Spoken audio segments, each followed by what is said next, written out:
I don't want anything from you except for your story. I want you to tell me what you did with it and that you were protected the wrong things with it. And if you are able to do well, that you share your story with me, that how you helped somebody else. Maybe you lent somebody a helping hand by paying their mortgage because they lost their job. That type of stuff has an eternal reward. Plus, it feels amazing. They can't afford groceries. They're down and out. And you buy them a month's worth of it. That feels better than just winning in a trade. I'm telling you, folks, if you do these types of things, it's infectious. Like, it makes you feel good about being who you are. And people love you for that. They love you for that. And that's what we need, more of that. Not, I want to stand out on social media and be looked up to as a hero. I don't want any of you looking at me like that. But I do want you to listen to me, because the things I'm talking about, I believe they're going to help you and not harm you. I don't sell you millionaire dreams. I tell you that if you do what I say you're going to do, should do rather, you'll do well. And that is defined by the limitations you place on yourself.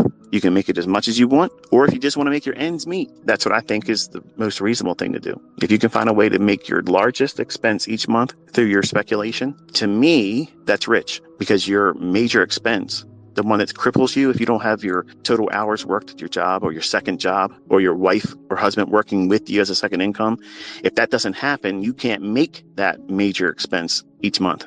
So your ends don't meet. But if you have that major expense each month covered in your speculation, man, imagine that. Forget Lamborghinis, okay? Forget Corvettes, forget living a jet set life. Forget that. Start by making ends meet. I have a lot of students that aren't millionaires, but they don't work anymore. Do you think they're looking at Monday and groaning to their soul?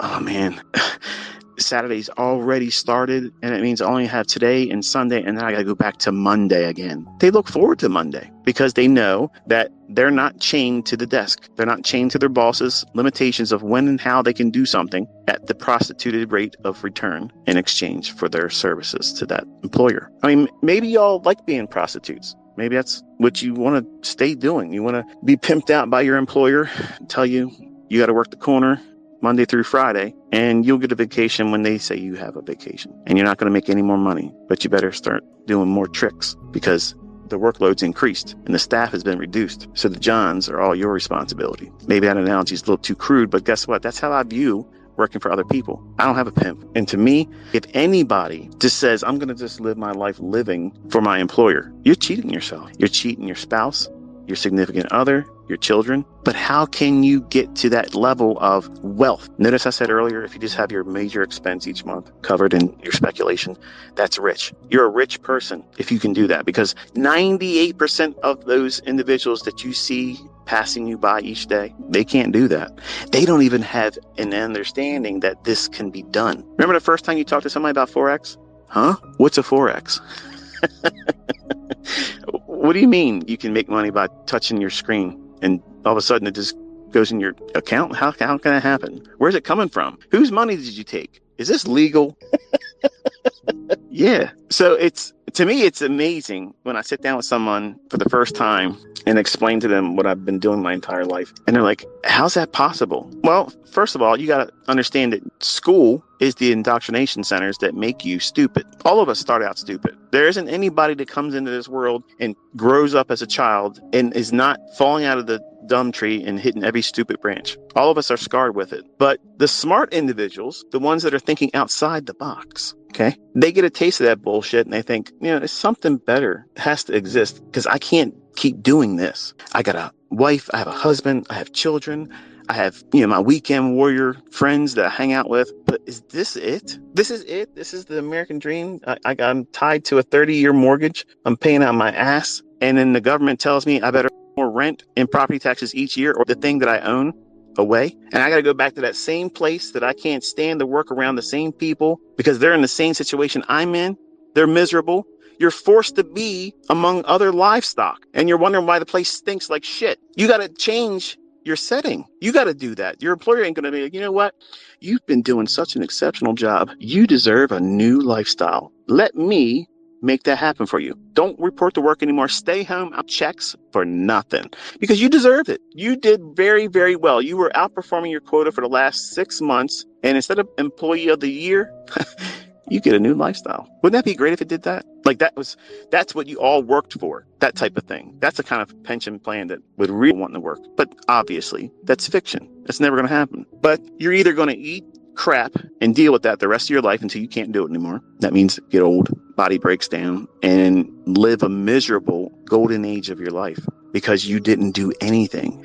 It's amazing looking back. I'm about to turn 50. There's a lot of things I wish I would have done differently. And some of those things I've covered in my series on YouTube. If I could go back and tell myself younger, what I know now, those types of things. And they're still the heaviest hitters. But I wish I would have listened to my uncle when I was 16, when he was first talking to me about trading. I wish I would have looked at it sooner, because there was some significant opportunities that I could have taken advantage of right when I was 18. But, apart from the things I said in that series, there isn't any regrets. And I feel good about that I was willing to basically shun all of my friends, my family, my employers.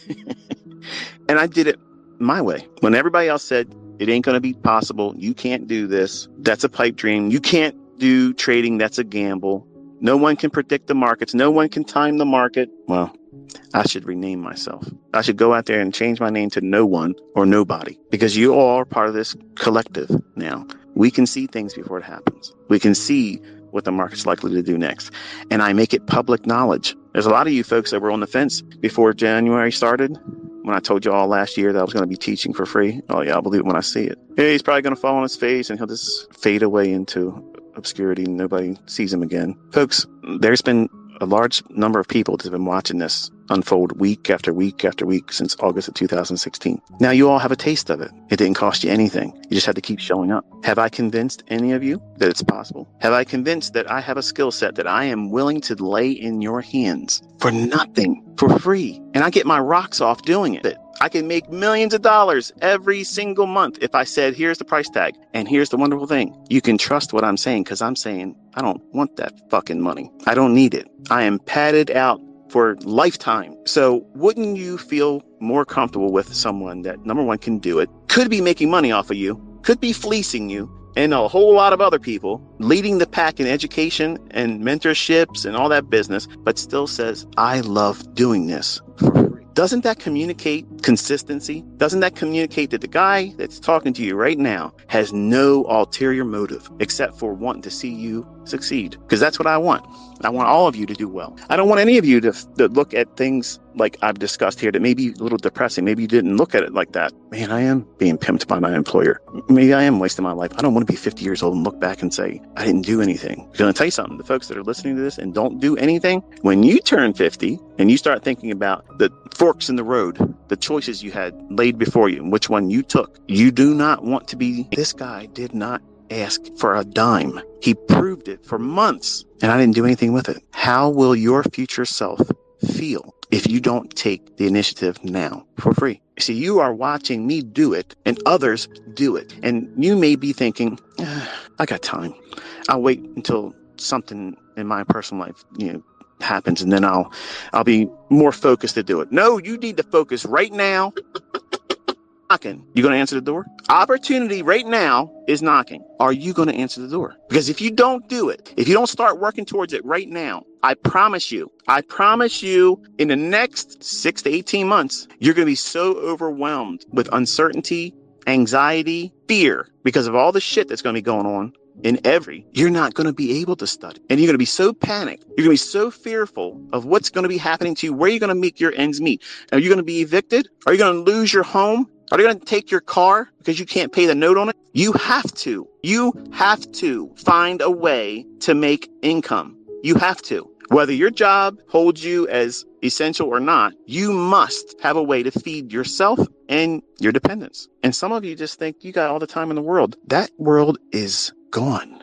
It's crunch time, folks. It's time to get off your ass, put aside all those things you're wasting time with, and start working towards learning this skill set while you can. Get what you can. You have to get up, shake yourself, see the opportunity, and seize it. Take it by force. You cannot sit around and rest on your laurels. You sit around like a lazy ass, you will be crying. 18 months or less. That's the timeline. That's when shit ges really hard. Even for me. Oh, ICT. You're privileged. Nothing's going to bother you. Wrong, man. Wrong.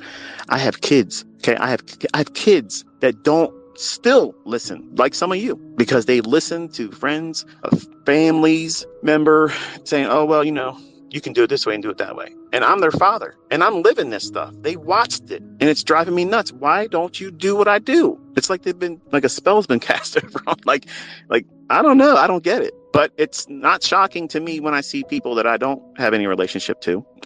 A lot of you folks that are listening to me, when you don't want to do anything, I understand that, because it's like, okay, what's this guy trying to sell? What you trying to get out of me? Nothing. I don't want anything from you. I just want to see in the last 1/3 of my life, or whatever you want to call it, if I even lived that long, I want to know beyond a shadow of a doubt that I've left a mark on people that gave me their time, lent me their ear, that I placed something in their hands of value that they can't really put a price tag on. Because honestly, when I sold mentorship, it was $155 a month for 12 months. And then one-time charter payment of $200. Now, some of the folks that were in my mentorship, that was a very hard thing for them to pay. Very difficult to pay. Some actually quit because they couldn't keep up with the payments. But I'm going to be honest with you. If you look at what I just gave away for free, that's sitting out there on YouTube, the videos are not going to come down. That right there is an ATM machine that cost you nothing. And it repeats every single week.